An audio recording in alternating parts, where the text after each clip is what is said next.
Você sabia que aquele check-up de saúde que faz todos os anos pode, na verdade, estar prejudicando a sua saúde?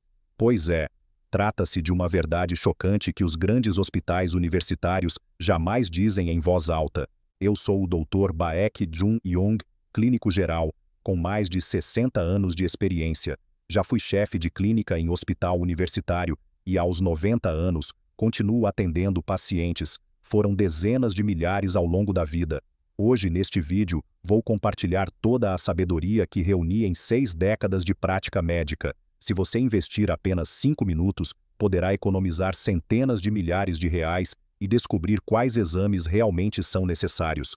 Será que aquele check-up que você acredita ser obrigatório todo ano não está, na verdade, enfraquecendo o seu corpo? E mais, será que esse exame tão caro não serve muito mais para aumentar os lucros do hospital do que para proteger a sua saúde? Será que não estão explorando a sua ansiedade para prescrever testes e remédios desnecessários? A dura verdade da medicina moderna é que o excesso de exames e de consultas pode transformar pessoas saudáveis em doentes. Acha que estou exagerando? Então, ouça um caso real que vivi.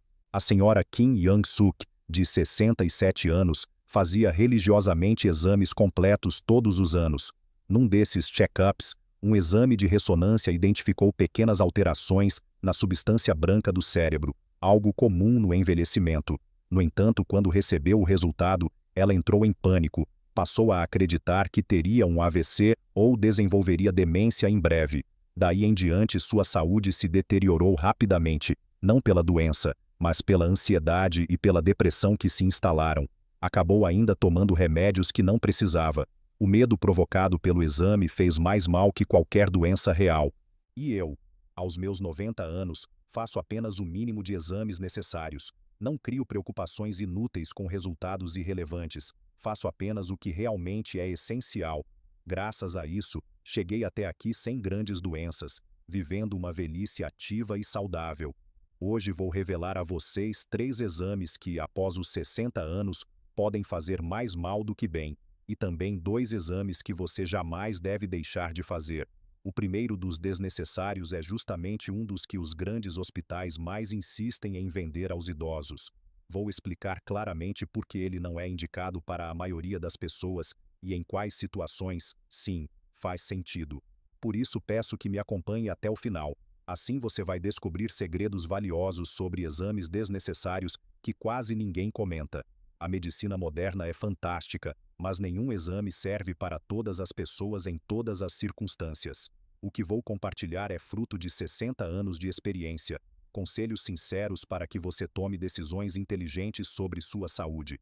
Assista até o fim e proteja não só a sua saúde, mas também o seu bolso. Se sentir que este conteúdo lhe traz valor, clique em curtir e se inscreva. Isso é gratuito e garante que continue recebendo informações preciosas. Compartilhe também com seus familiares e amigos. Um gesto simples pode transformar a vida de alguém. Agora, vamos ao ponto. Antes de falar dos exames desnecessários, quero primeiro destacar os exames realmente indispensáveis. Colonoscopia, o primeiro exame essencial. O exame de colonoscopia investiga o intestino grosso e o reto, detectando pólipos, câncer ou doenças inflamatórias. Nosso intestino fica escondido profundamente no corpo, e muitas vezes os problemas só dão sinais quando já estão avançados. Por isso, detectar precocemente faz toda a diferença. Muitos pacientes me perguntam: doutor, por que devo fazer colonoscopia se não sinto nada? Pois esse é justamente o ponto. Quando aparecem sintomas, muitas vezes o câncer já está em estágio avançado. No Brasil, assim como na Coreia, o câncer coloretal está entre os mais comuns em pessoas idosas. Mas há uma boa notícia: se descoberto cedo, a taxa de cura ultrapassa 90%. Um pólipo pode levar de 5 a 10 anos para virar câncer. Nesse intervalo, uma colonoscopia regular pode detectar e remover o pólipo antes que ele progrida. É por isso que digo que esse exame salva vidas. Lembro do Sr. Park Young-soo, que fez sua primeira colonoscopia aos 71 anos. Não tinha nenhum sintoma.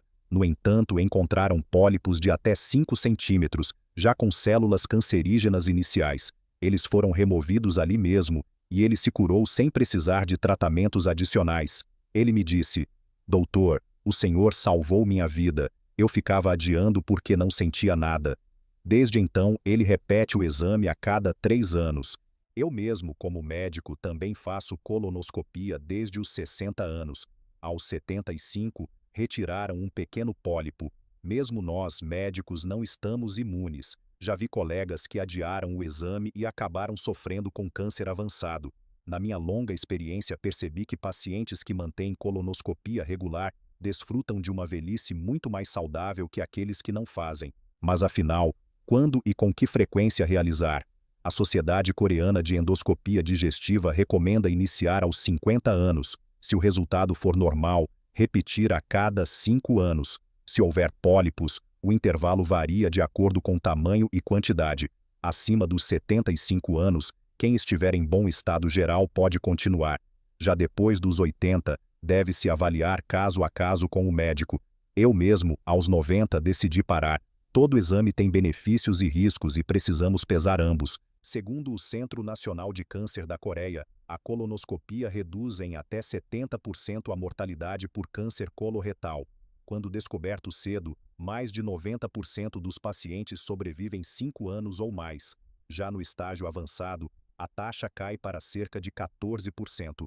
Na Coreia existe inclusive um programa nacional de rastreamento que oferece exame de fezes anual ou bianual a partir dos 50 anos, seguido de colonoscopia em caso de resultado positivo. Complicações são raríssimas. A comunidade médica concorda, o benefício supera de longe os riscos. Endoscopia gástrica, o segundo exame essencial. O segundo exame indispensável, especialmente para nós coreanos, é a endoscopia gástrica. Graças a esse exame, já vi incontáveis pacientes em meu consultório recuperarem a vida. A endoscopia permite observar diretamente o esôfago, o estômago e o duodeno. Ela pode detectar desde gastrite e úlceras até câncer de estômago. E precisamos ser claros, a Coreia está entre os países com maior incidência mundial desse tipo de câncer. O estômago do coreano, diferente do europeu ou do norte-americano, apresenta mais lesões precursoras da doença. Além disso, a taxa de infecção pela bactéria Helicobacter pylori é elevada. Muitos pacientes mais jovens me dizem: doutor, ainda sou novo, não preciso disso. Infelizmente, o câncer de estômago quase nunca dá sinais no início.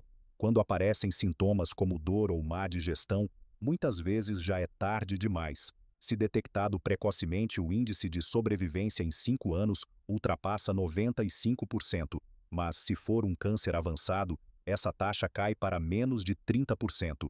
Eis a importância de fazer a endoscopia de forma regular. Além disso, a endoscopia identifica doenças comuns, como refluxo e gastrite, que afetam diretamente a qualidade de vida na velhice.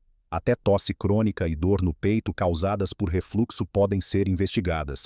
Recordo da senhora Kim Jong-hee, de 67 anos. Ela participava do Programa Nacional de Rastreamento e, apesar de não sentir nada, descobriu um câncer gástrico inicial. Bastou um procedimento endoscópico de retirada para que ficasse curada. Hoje, mais de 10 anos depois, continua vivendo com saúde. Quando voltou ao consultório, disse-me: doutor, eu vinha adiando há 3 anos por preguiça, mas agora agradeço por insistirem. Foi um milagre. Eu mesmo me lembro bem da minha primeira endoscopia, ainda nos anos 1970. Naquela época não existia o exame sob sedação. Era um enorme desconforto. Hoje a tecnologia avançou.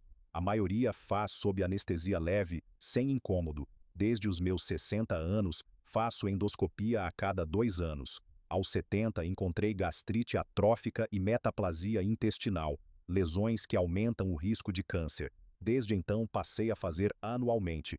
Na minha experiência, incontáveis pacientes tiveram câncer detectado cedo, graças à endoscopia, evitando cirurgias grandes e salvando suas vidas. Recomendo fortemente também aos meus familiares. De acordo com as diretrizes nacionais da Coreia, o exame deve começar aos 40 anos, repetido a cada 2 anos. Se houver histórico familiar de câncer gástrico, iniciar aos 35. E se forem encontradas lesões precursoras, repetir anualmente. Acima dos 80 anos, a decisão deve ser individualizada com o médico. Pessoalmente recomendo a endoscopia, em vez do exame radiológico contrastado, por ser mais preciso e permitir coleta imediata de tecido em caso de suspeita. Segundo o Centro Nacional de Câncer, a endoscopia regular reduz em cerca de 47% a mortalidade por câncer gástrico. Estudos locais mostram que pessoas que fazem endoscopia a cada 2 anos têm risco de morte mais de 50% menor. As complicações são raríssimas e as relacionadas à sedação grave ficam abaixo de 0,01%. Além disso, o custo é extremamente baixo quando feito pelo Programa Nacional, cerca de 10.000 wons, algo como R$ 40, irrisório diante do valor de um tratamento oncológico. É, sem dúvida, uma das medidas preventivas mais custo-efetivas. Parabéns a quem chegou até aqui. Vocês já aprenderam os 2 exames fundamentais após os 60 anos. Agora vou revelar um segredo que pode economizar tempo, dinheiro e preocupações. Vamos falar dos exames que, apesar de recomendados em check-ups completos, não são necessários para todos. O primeiro exame desnecessário: ecocardiograma. O ecocardiograma avalia a estrutura e o funcionamento do coração, identificando doenças valvares, fraqueza do músculo cardíaco ou presença de coágulos. É, sem dúvida, essencial quando há suspeita de doença cardíaca. Também é indispensável em quem já tem sopros cardíacos, insuficiência renal grave ou quando é preciso acompanhar tratamentos. Mas para idosos sem sintomas cardíacos ou fatores de risco relevantes, o exame regular não é necessário. Só porque está incluído em um pacote de check-up, não significa que todos precisem fazê-lo. Os problemas de um ecocardiograma desnecessário são vários. O custo é alto, variando de R$ 1.500 a R$ 3.000. Muitas vezes aparecem achados irrelevantes que geram ansiedade e levam a novos exames inúteis. Alterações normais do envelhecimento podem ser confundidas com doenças. Veja o caso do Sr. Jung Yong-min, de 67 anos. Fez um ecocardiograma sem motivo clínico e detectaram um leve endurecimento na válvula aórtica. Entrou em pânico, fez diversos exames adicionais, mas era apenas uma alteração natural da idade, sem qualquer relevância. Ele mesmo me disse: "Doutor, depois desse resultado, não consegui mais dormir. Achei que meu coração estava falhando, até parei de caminhar." No fim, sua saúde piorou por causa do medo. Eu próprio, aos 80 anos, recusei quando me ofereceram o exame num check-up. Estava sem sintomas, com eletrocardiograma normal. Preferi focar no essencial: exercícios regulares, alimentação saudável e controle da pressão arterial. Já vi pacientes que faziam ecocardiograma todo ano e, na verdade, sofriam mais esperando pelo resultado do que com qualquer doença real. Quando o ecocardiograma deve ser considerado? Apenas em casos de dor no peito, falta de ar, sopros cardíacos ou alterações no eletrocardiograma. Também é útil para quem tem histórico familiar de doenças cardíacas graves ou já foi diagnosticado e precisa de acompanhamento. Fora disso, não é indicado. Tanto a Associação Americana de Cardiologia quanto a Sociedade Coreana de Cardiologia não recomendam ecocardiograma rotineiro em pessoas assintomáticas. Pesquisas mostram que, em idosos acima de 65 anos sem sintomas, menos de 5% apresentam achados relevantes, e menos de 1% desses mudam o tratamento.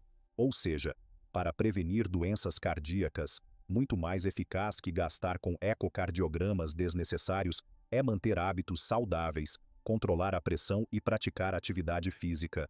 O segundo exame desnecessário: ressonância magnética cerebral, MRI/MRA.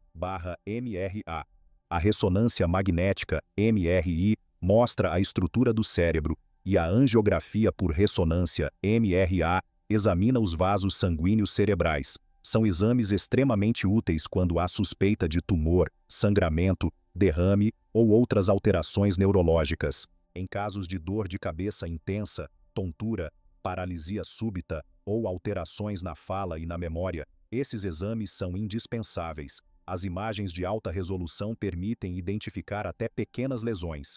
Mas em idosos saudáveis, sem sintomas neurológicos, a realização periódica de MRI ou MRA não traz benefícios claros. Os problemas são vários. O custo é muito elevado, entre R$ 5.000 e R$ 10.000, e muitas vezes não tem cobertura de seguro. Pequenas alterações irrelevantes são frequentes e só geram medo e novos exames desnecessários. O exame é desconfortável, é preciso ficar imóvel em espaço fechado por mais de 30 minutos, algo difícil para muitos idosos. Um exemplo real: a senhora Lee Ok-sun, de 76 anos, fez uma ressonância porque estava incluída num pacote de check-up de luxo. O resultado mostrou um aneurisma cerebral minúsculo e sem risco imediato. Mas a notícia foi devastadora. Ela passou a viver em constante pavor, evitando viagens, exercícios e até desenvolvendo depressão. Eu mesmo, aos 85 anos, fiz uma ressonância após um episódio de tontura. Felizmente não havia nada grave, mas a experiência de ficar preso naquela máquina estreita foi angustiante. Se até eu, sem claustrofobia, sofri, imaginem muitos idosos. Lembro também de um colega médico que, assintomático, descobriu um meningioma pequeno numa ressonância feita por curiosidade. Não precisava de tratamento, mas ele acabou tendo que repetir exames a cada 6 meses, vivendo sob ansiedade e gastando desnecessariamente. Então, quando a ressonância é realmente necessária, apenas se houver sintomas neurológicos importantes, como cefaleia persistente, tontura frequente, perda súbita de força, alterações cognitivas rápidas, ou se a pessoa pertence a um grupo de alto risco de doença cerebrovascular. Sociedades médicas como a Associação Americana de Neurologia e a Sociedade Coreana de Neurologia também não recomendam MRI e MRA de rotina em pessoas sem sintomas. Estudos mostram que até 20% dos idosos assintomáticos apresentam lesões silenciosas, como pequenos infartos cerebrais, mas raramente esses achados mudam a conduta clínica. Pior, podem levar a uso desnecessário de anticoagulantes, aumentando o risco de hemorragia. Para prevenir AVC é muito mais eficaz controlar a pressão arterial, não fumar e manter a alimentação saudável do que gastar em ressonâncias desnecessárias. O terceiro exame desnecessário, PET scan. O PET scan é um exame sofisticado que utiliza substâncias radioativas para avaliar a atividade metabólica das células. É valioso para detectar câncer, avaliar estágios da doença e verificar eficácia de tratamentos. Também pode ser usado em doenças neurodegenerativas, como Alzheimer, e em alguns casos de doenças cardíacas. No entanto, em idosos saudáveis e sem fatores de risco para câncer, o exame não é recomendado como rotina. As razões: o preço é altíssimo, entre R$10.000 e R$15.000, sem cobertura em check-ups. A exposição à radiação é muito maior que em exames comuns, algo preocupante para idosos. Há alta taxa de falsos positivos. Inflamações e lesões benignas também captam o marcador radioativo, levando a sustos, biópsias desnecessárias e até cirurgias.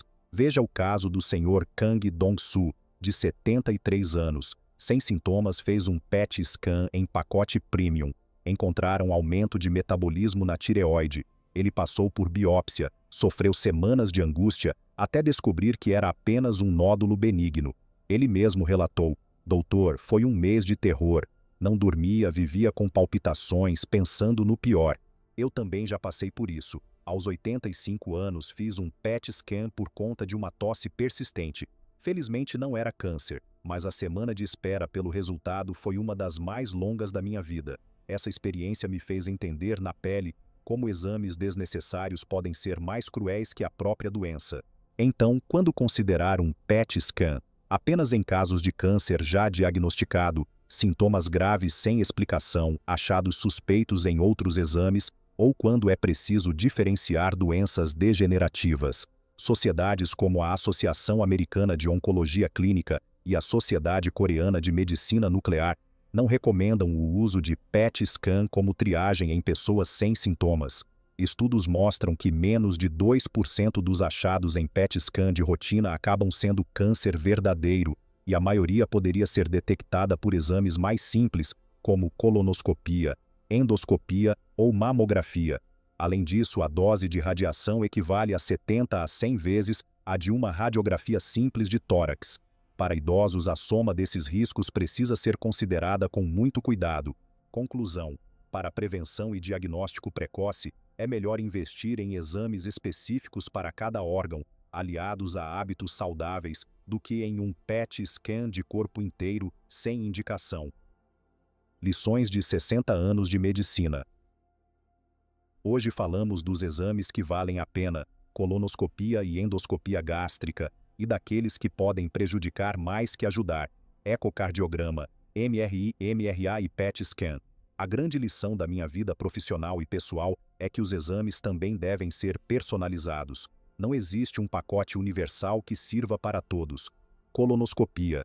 Iniciar aos 50 anos, repetir a cada 5 se normal, ou a cada 1 a 3 anos se houver pólipos. É um exame que salva vidas. Mais de 90% de cura se o câncer é descoberto cedo. Endoscopia gástrica. Iniciar aos 40 anos, repetir a cada 2 anos, ou antes se houver fatores de risco. Câncer de estômago, tão comum em coreanos, pode ser curado em mais de 95% dos casos quando detectado cedo. Ecocardiograma, só indicado se houver sintomas ou histórico relevante. MRI/MRA cerebral, não indicado rotineiramente. Priorize controle da pressão e hábitos saudáveis. PET scan, restrito a casos clínicos específicos, jamais como rastreamento geral.